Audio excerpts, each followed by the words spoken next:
Nvidia's rally from the depths of the 2022 bear market lows has been nothing short of remarkable.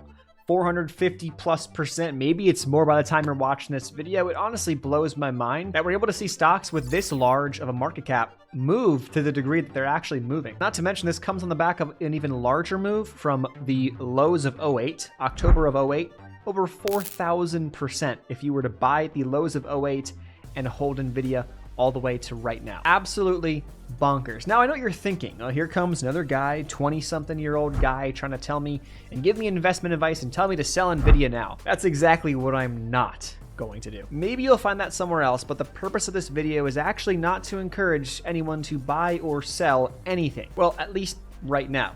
It's to encourage you to think rationally and for yourself. Something we can all probably agree that has been lost in the era of trade alerts, top stocks to buy now videos, etc. But by the end of this video, you're going to understand that this actually has nothing to do with Nvidia specifically at all. And if you don't understand that, go back and watch the video again because you missed the point. Trust me, it won't be a very long video. So there really are two camps. Let's say that camp A is someone who bought Nvidia, traded Nvidia, made money on it some way, maybe is still holding, maybe isn't, but made money at some point along the run. This is very likely due to the advice of someone else. There are very few people who are going to ever watch this video that will have 100% done it themselves. And when I say that, it's not about, oh, I built the trade myself. Yeah, I got the idea from someone else, but I hit the buy button. Yes, I understand. We all hit the buy buttons. We all do.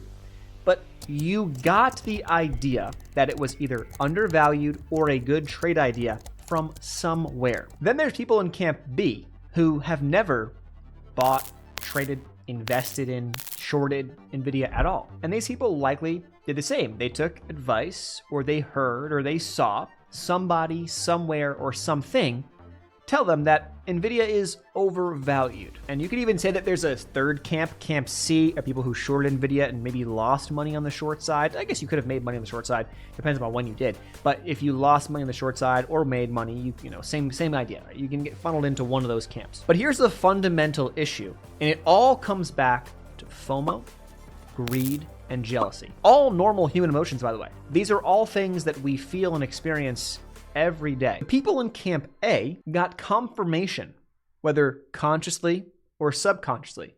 And when I say that, I mean those people could be looking up to wherever the idea came from and going, oh my goodness, amazing, I can't believe you made me so much money, I'm so grateful for you. Without you. Or they can unconsciously be like, oh, that was a good win. Well, yeah, I got it from that guy. Yeah, pretty good. He must be a pretty good analyst, you know, blah, blah. Or this guy on Twitter, or this guy on YouTube. Oh, he must. And that's what your brain is subconsciously storing in the back of your head. They made you a lot of money, right? There's a tie there. There's a tie. There's a connection. Something's going on. So naturally, you're going to want to go back to that source, and you're going to want to look for the next one. People in camp B arguably are in a potentially more dangerous financial situation because they don't have all the gains like people in camp A may have, but they looked at people in camp A and thought to themselves, oh, these guys are all idiots. They're buying so high. This thing is overvalued. They're going to get absolutely crushed one day. Secretly, or maybe not so secretly, they're very pissed because they missed out and they've got major FOMO from missing out on the Nvidia trade. They could end up buying in after it's gone up so much, which is very dangerous. Or they don't have to. They look for the next Nvidia.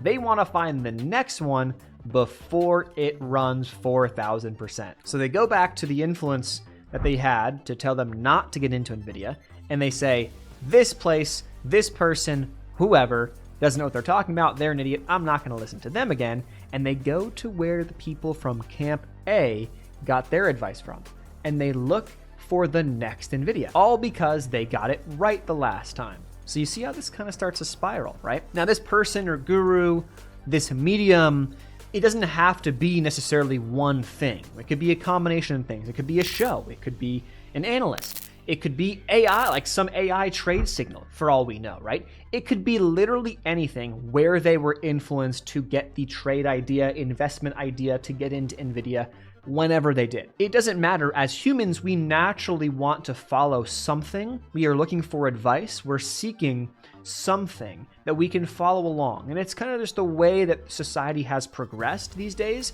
We naturally want that. But now you're in this loop, and subconsciously, it's actually very tough to escape. You might think you know the problem that you're having, but you might not be able to escape this loop, and you might not even be able to recognize that problem, as many people that I have talked to about this can't recognize. The loop never actually encourages you to think for yourself. The loop keeps you stuck. You don't think about your own trades. You don't build out your own strategy. You're stuck looking for signals or advice from somewhere else. But the longer you trade, the longer you invest, the more you understand how this game actually works and the psychology behind it.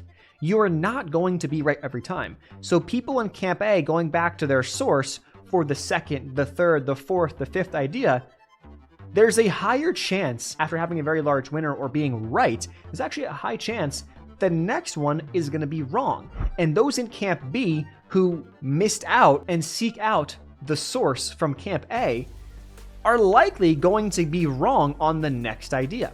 And so you end up in this cycle of losing where then you never stick with one thing, with one person, with one place, with one source, and track and build a strategy around that. Because at the end of the day, it's not about being right 90% of the time. It's about being right consistently at a rate where you can manage risk and ultimately profit in the long term. And that's unique to you and how you view things, how you think, and how you analyze price action, fundamentals, whatever you do. Once you have a systematic approach to trading or investing, everything else is irrelevant. You stop seeking new ideas, you stop looking in different places, and you keep your eyes and your focus where it needs to be consistently with your own strategy right at your side. And if you don't understand this and feel like you just can't break through, whether that's your own trading, investing, you feel like you keep kind of falling back into the same loops and you're never able to have more of a consistent approach to things, this is very, very likely the problem to some degree. NVIDIA is just this example, but it happens all the time. Other stocks, other markets. It doesn't matter. That's not relevant. When you've experienced unprofitability and profitability, and you compare how you felt, acted, what you did over here versus over there, you really understand that a lot of the things you were worried about when unprofitable or in this loop are irrelevant to a consistently profitable, systematic approach that doesn't need a lot of inputs. It's actually quite simple, but it's not easy to maintain and stick to or even get to that point. And that is what I want you to walk away with. If you want to learn more about trading psychology, we have a video that details trading psychology for beginners. I will link that video below, and it's up on our trading psychology playlist here on the channel. Thanks so much for watching. Consider subscribing, hitting the thumbs up button, and I'll see you in the next video. Peace.